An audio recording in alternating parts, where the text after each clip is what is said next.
Les experts, Estelle Gentillot. Les experts, avec les agences Century 21 de Gironde, vente, location, gestion, syndic de copropriété, vente de neuf et viager. Un Français sur 10 régulièrement ressent ces petits crépitements. Pour certains, ce sont des bourdonnements. Pour d'autres, ce sont des sifflements. Mais pour 150 000 d'entre elles au moins, ces sons parasites peuvent devenir un calvaire. Les acouphènes, à quoi sont-ils dus? Est-ce que c'est lié à un traumatisme auditif? Est-ce qu'on peut naître en étant prédestiné aux acouphènes? Et puis, aujourd'hui, comment peut-on gagner en confort? Ce matin, vos questions, vos témoignages au 05 56 19 10 10, également sur francebleu.fr via notre boîte mail ou encore sur notre page Facebook. Nous avons avec nous Éric Bougerolles qui est spécialiste en audiologie chez Oticon. Bonjour. Bonjour. Tout d'abord, qu'est-ce qui définit un acouphène? Est-ce que c'est simplement un bruit parasite ou la définition est plus précise? Alors, la définition exacte est un bruit parasite qui est généré à l'intérieur du corps. Donc ça peut être dans les voies auditives, dans la tête ou dans le cou. Et qu'est-ce qui peut causer ces bruits parasites? Alors les causes sont multiples. Il peut s'agir d'un dérèglement du système auditif, mais ça peut venir aussi par exemple du bruit du sang qui circule dans une veine qui serait un peu proche du tympan ou tout autre parasite mécanique. Alors on parle de deux types d'acouphènes, des acouphènes objectifs et des acouphènes subjectifs. Est-ce que vous pouvez nous expliquer la différence ? Alors l'acouphène objectif est un acouphène que l'on sera capable de mesurer. C'est-à-dire, par exemple, je parlais du bruit du sang qui circule dans une veine. Si on avait la possibilité de placer un petit micro à côté, on pourrait l'enregistrer. Et puis les acouphènes subjectifs sont des acouphènes qui, eux, ont une origine neurophysiologique. Et donc, il n'est pas possible de l'enregistrer extérieurement, mais par contre, la perception est tout à fait réelle. Est-ce qu'il y a des personnes qui sont plus particulièrement sensibles ou susceptibles d'avoir des acouphènes? Est-ce qu'il y a par exemple des tranches d'âge où on va trouver plus de personnes avec des acouphènes? Alors 80% des personnes qui se déclarent avec des acouphènes ont plus de 40 ans. Avec une très forte... au-delà de 70 ans, la possibilité ou le risque d'avoir des acouphènes est beaucoup plus important. Quel effet va avoir le vieillissement justement sur l'apparition de ces acouphènes ? Eh bien, il est double. Le premier, c'est que avec l'âge, le risque va augmenter statistiquement, on va dire. Et puis la deuxième, c'est la perte auditive, puisque avec l'âge, le vieillissement de l'oreille interne va entraîner une perte auditive, parfois même très faible, mais qui va avoir une action très importante sur la perception d'acouphènes. Alors on a Anne de Mérignac qui nous pose une question sur francebleu.fr. Elle nous dit le dépistage des acouphènes, j'ai l'impression aujourd'hui se fait plus facilement. Moi je souffre d'acouphènes depuis près de 15 ans et je me souviens que pour mettre un mot sur ce handicap, elle emploie vraiment le mot de handicap parce que dans ma vie tous les jours je n'entendais pas bien et j'avais souvent des maux de tête qui étaient liés à ce sifflement que je ressens. J'ai donc l'impression qu'aujourd'hui le dépistage est plus efficace qu'il ne l'était il y a 15 ans. Je dirais que l'acouphène a un intérêt depuis quelques années, un intérêt scientifique, beaucoup d'études, beaucoup de recherches ont été faites dessus.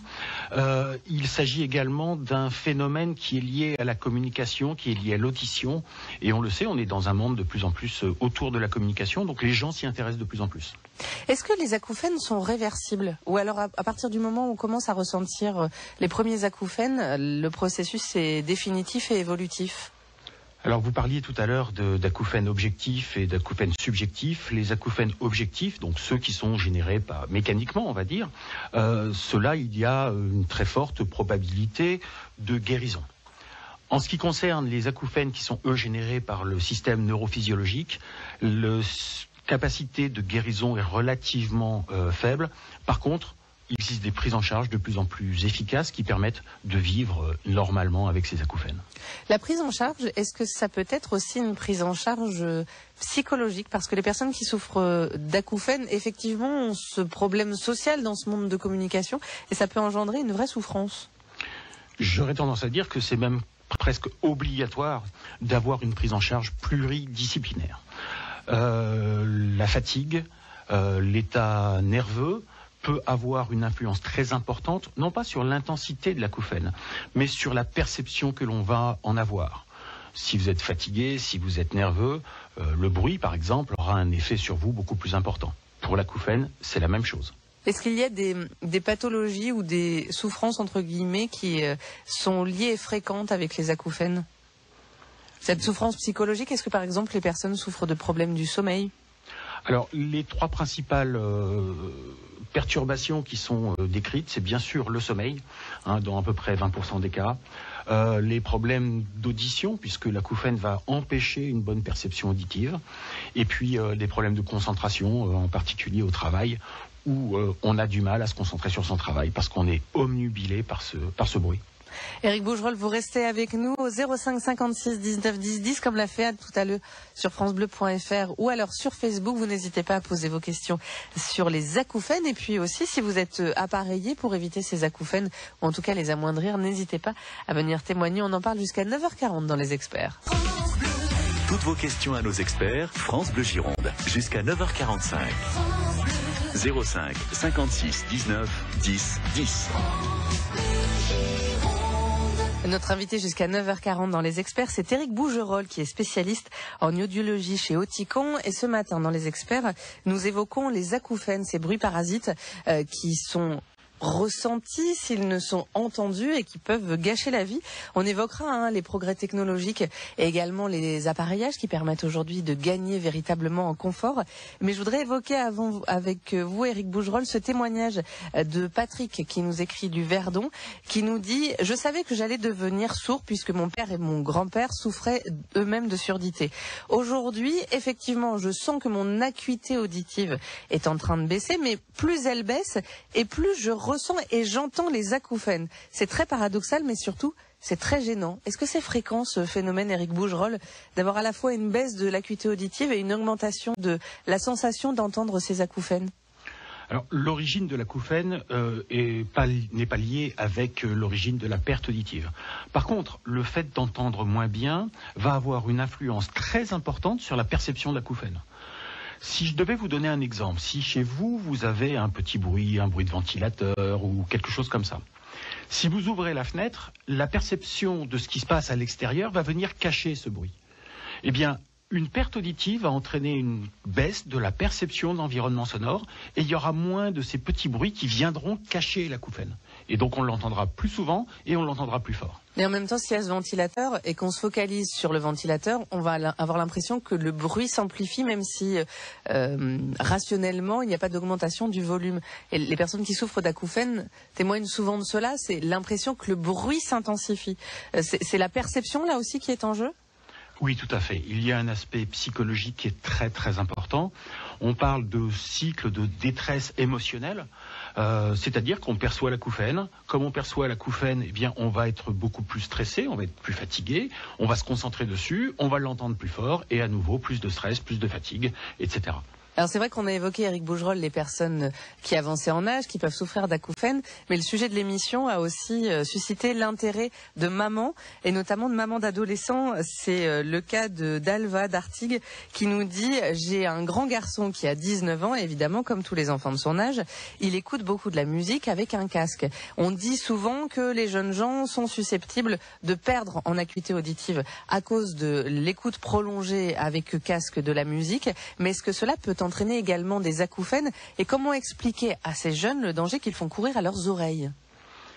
Alors oui, il existe un danger. Il existe un danger qui va être dû aussi bien au temps d'exposition à cette musique forte, mais également à l'intensité. Les traumatismes sonores peuvent générer l'apparition d'acouphènes. Et les traumatismes sonores peuvent également générer une perte auditive. Donc il y a vraiment un double effet qu'il faut absolument prévenir auprès des enfants. Et je pense que le message est vraiment un message de prévention et d'explication. Est-ce que pour expliquer ça aussi aux adolescents, il faut leur expliquer aussi quel type de casque serait susceptible de moins endommager l'oreille? Est-ce que par exemple les écouteurs qu'on glisse dans le conduit auditif sont plus ou moins dangereux que les casques qu'on va poser autour de l'oreille en elle-même? Ce qui va compter beaucoup, c'est la qualité sonore du casque. Si la qualité sonore n'est pas bonne, on aura tendance à vouloir pousser le volume. Et les casques que l'on va appeler casques fermés pour simplifier les choses, donc ces coques qui vont venir autour de l'oreille, vont permettre une transmission du son beaucoup plus large, beaucoup plus proche du son initial. Et par conséquent, on aura moins tendance à augmenter le volume et vraisemblablement, ils sont moins dangereux que les autres. Bon, la réponse alors pour les parents, c'est un peu plus d'argent de poche ou un joli cadeau à faire quand il y a de bonnes notes pour éviter que vos enfants perdent en acuité auditive.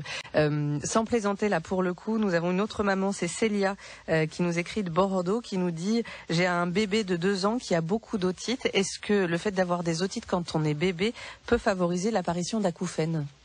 A priori, il n'y a pas de relation directe entre les otites séreuses qui sont classiques chez les très jeunes enfants et l'apparition d'acouphènes. Au 05 56 19 10 10 sur francebleu.fr, comme viennent de le faire nos auditrices, mais également sur notre page Facebook. Une question ou un témoignage sur les acouphènes, on en parle avec Éric Bougerolles jusqu'à 9h40. Les experts de France Bleu Gironde sont à votre service. Vos questions, rendez-vous sur la page Facebook de France Bleu Gironde.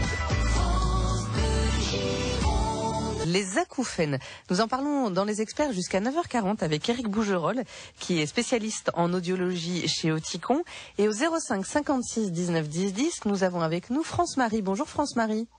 Oui, bonjour. Alors c'est un témoignage et une question. Oui, les deux en fait, hein, parce que je suis atteinte d'acouphènes depuis à peu près une vingtaine d'années. Bon, comme j'ai énormément d'arthrose, mais enfin j'en ai partout, et entre autres l'arthrose cervicale, on m'a dit que ça pouvait provenir de mes cervicales, mais enfin bon, on n'a jamais déterminé d'où ça provenait. Alors j'ai autant de sifflements que de soufflements, des bruits très variés, hein, et qui sont modulés, c'est-à-dire il y a des fois je les entends un peu moins. Le soir pour m'endormir, je suis obligée de mettre la radio en sourdine. Enfin, bon, c'est extrêmement gênant pour la vie au quotidien, hein, extrêmement gênant. De plus, bon, mais pour la télé, mais il y a des fois il y a des sons que j'entends pas. Oui. Voilà. Je comprends pas toujours tout ce qui se dit à la télé, donc bon, ou alors il faudrait que j'augmente, mais bon, je suis pas quand même toute seule, je peux pas, voilà. Oui, on entend que c'est vrai que pour la vie quotidienne c'est compliqué. Vous aviez aussi une question à poser à Éric Bougerolles. Voilà. Alors je voulais demander, est-ce que le fait d'être appareillé peut améliorer cette chose, si je les entendrais moins, comment ça se passe, est-ce que voilà. Alors Éric Bougerolles, j'imagine que la technologie a beaucoup évolué en la matière. Oui, tout à fait. La première solution en cas d'acouphène est de faire contrôler son audition et s'il existe une perte auditive, de la faire appareiller de manière à restaurer justement une perception normale de l'environnement sonore qui va venir cacher l'acouphène. Oui, parce que de toute façon, j'ai déjà consulté, bien sûr, plusieurs fois. Je n'ai pas vraiment une perte auditive importante. Je pense que c'est surtout le fait de ces acouphènes qui couvrent, parce que qui domine les bruits extérieurs. Je pense que c'est ça. Tout à fait, vous avez parfaitement raison, ça domine le bruit extérieur. Ouais. Et alors, une fois qu'on a fait ce dépistage auditif, comment ça se passe, Éric Bougerolles ? Une fois qu'on a fait le dépistage auditif, si effectivement il existe une perte auditive, encore une fois même légère, il est fortement conseillé d'aller voir un audioprothésiste, de faire un bilan avec lui, d'étudier la situation avec lui et, si besoin, de faire des essais d'aide auditive qui vont venir corriger la perte auditive. Si ces essais ne suffisent pas à traiter l'acouphène, il existe aujourd'hui des solutions auditives qui, en plus, vont générer des bruits qui seront des bruits moins gênants que l'acouphène, mais qui vont avoir une action directe sur eux et qui vont en limiter la perception. C'est-à-dire qu'on va générer un nouveau son qui va presque manger le son de l'acouphène. Tout à fait, qui va le mettre à un niveau. Mais comment? C'est avec un appareil pour provoquer la modification de la perception du bruit. Alors, je vais vous donner un exemple. Par exemple, vous pouvez utiliser une aide auditive qui, dans sa forme et dans sa technologie, est une aide auditive conventionnelle, mais on peut rajouter des bruits. Par exemple, vous connaissez ça très bien en Gironde, le bruit de l'océan. Et lorsque vous vous retrouvez dans un milieu qui est très calme, on va dire quasiment dans le silence, l'acouphène a tendance à remonter. Et le fait, dans ces situations sonores, par exemple, de vous faire entendre le bruit des vagues, va à la fois vous détendre, vous relaxer, donc d'avoir une acceptation de l'acouphène qui sera meilleure, mais en plus, ce son va occuper votre cerveau, va détourner l'attention et vous ne serez plus concentré sur la perception de l'acouphène. Parce qu'en fait, au fond, c'est le cerveau qui embarrasse plus que l'oreille en elle-même, si on parle vraiment de la morphologie, là, pour le coup, de la tête. Alors, le cerveau est le centre le plus important pour l'acouphène. Est-ce que le son est à la carte? Est-ce qu'on va choisir un son qui va vraiment relaxer la personne? Donc pour certains, l'océan. Et ensuite, vous avez une palette de sons différents que les personnes qui souffrent d'acouphènes et qui sont appareillées vont pouvoir choisir? Alors, il existe différents types de sons qui sont embarqués dans l'aide auditive, mais on a également développé une application qui fonctionne sur la plupart des smartphones et qui permet d'avoir une bibliothèque de sons qui vont venir justement avoir cette action de déstressement, cette action de relaxation, comme par exemple le feu qui crépite, le vent dans les arbres, vous pouvez rajouter des chants d'oiseaux, tous ces sons qui vont vous relaxer et qui vont détourner l'attention du cerveau, qui va détourner l'attention de l'acouphène. Merci beaucoup France-Marie pour votre question. Éric Bougerolles, vous restez encore avec nous pour la dernière partie des experts. Au 05 56 19 10 10, vous pouvez continuer à appeler pour poser vos questions. N'hésitez pas à utiliser francebleu.fr et notre page Facebook. Les experts. Et nous reprenons le cours des experts au 05 56 19 10 10, mais également sur francebleu.fr et sur notre page Facebook. Ce matin, ce sont les acouphènes qui nous préoccupent, ces petits bruits parasites qui peuvent gâcher la vie. Alors évidemment, les technologies évoluent et on a avec nous spécialiste en audiologie chez Oticon, Éric Bougerolles. Alors on a évoqué cet appareillage qui permet de diffuser un son qui va venir relaxer le cerveau, un son de crépitement de feu, d'océan, et qui va tromper le cerveau sur ces acouphènes. Est-ce que Éric Bougerolles, quand on va poser ce nouvel appareillage, l'accoutumance va se faire progressivement ou l'effet sera tout à fait immédiat?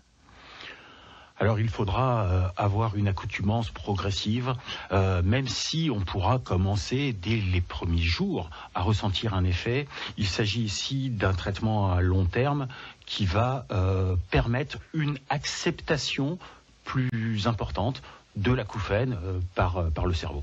Alain de Latresne nous demande si, quand on est appareillé, cela a un effet sur le fait d'utiliser un téléphone portable. Est-ce que on peut entendre, vous savez, cet effet de Larsen quand on approche un téléphone portable, par exemple d'une chaîne IFI ou de l'autoradio, est-ce qu'on va avoir le même effet avec son appareillage auditif? Les aides auditives modernes sont protégées contre ces émissions électromagnétiques. De plus, on a développé aujourd'hui des systèmes qui permettent de recevoir le téléphone directement dans les aides auditives sans avoir à l'approcher. Effectivement, la technologie a beaucoup évolué. Est-ce que l'esthétique aussi a beaucoup évolué? Est-ce qu'on a toujours un appareillage qui va venir s'enrouler autour du pavillon de l'oreille? Ou est-ce qu'on a aujourd'hui un appareillage qui est plus petit, miniaturisé, qu'on peut glisser dans le creux de l'oreille? Il existe aujourd'hui des aides auditives qui sont vraiment design, voire même, suivant la configuration de l'oreille, qui vont être totalement invisibles. Bien sûr, pour les pertes auditives les plus importantes, des aides auditives conventionnelles seront toujours utilisées. Est-ce qu'il existe une prise en charge, parce que c'est une question qui est récurrente là chez nos auditeurs, chez Delphine, chez Nathalie, chez Thierry, de cet appareillage pour lutter contre les acouphènes, ou est-ce que pour le moment, du côté de la caisse primaire d'assurance maladie, on est encore un peu rétif à venir aider ces équipements?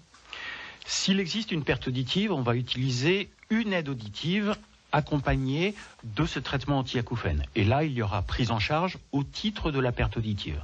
Par contre, si l'audition est normale et qu'il y a perception d'acouphène, malheureusement, à ce jour, il n'existe pas de prise en charge par la sécurité sociale. À quel moment il faut consulter soit un médecin ORL, soit un prothésiste en audiologie pour traiter les acouphènes? Parce que est-ce qu'au début, on sait tout de suite que ce sont des acouphènes, ou est-ce qu'on ressent juste cette petite gêne et ça va progressivement? Alors au début, on ressent cette petite gêne, ça peut aller progressivement.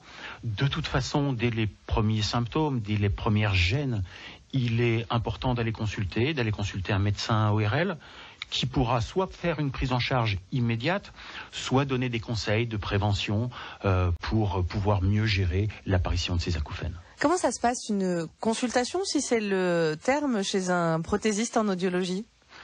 Alors c'est tout simplement une discussion qui va être initiée autour de la gêne auditive. L'audioprothésiste va éventuellement procéder à un certain nombre d'examens, un examen de l'audition, mais également, s'il y a acouphène, on peut procéder à des mesures subjectives de la perception de cet acouphène. Comment ça se passe? Est-ce qu'on s'enferme dans une cabine avec des sons qui sont émis et puis il faut appuyer sur un petit bouton pour dire j'entends bien le son? Ou c'est toujours le questionnaire qui va être la base du travail du prothésiste? Les tests sont importants, mais le dialogue et la compréhension du problème, puisqu'encore une fois, s'il s'agit d'acouphènes subjectifs, c'est vraiment un ressenti, c'est vraiment une perception. Donc le dialogue sera très important.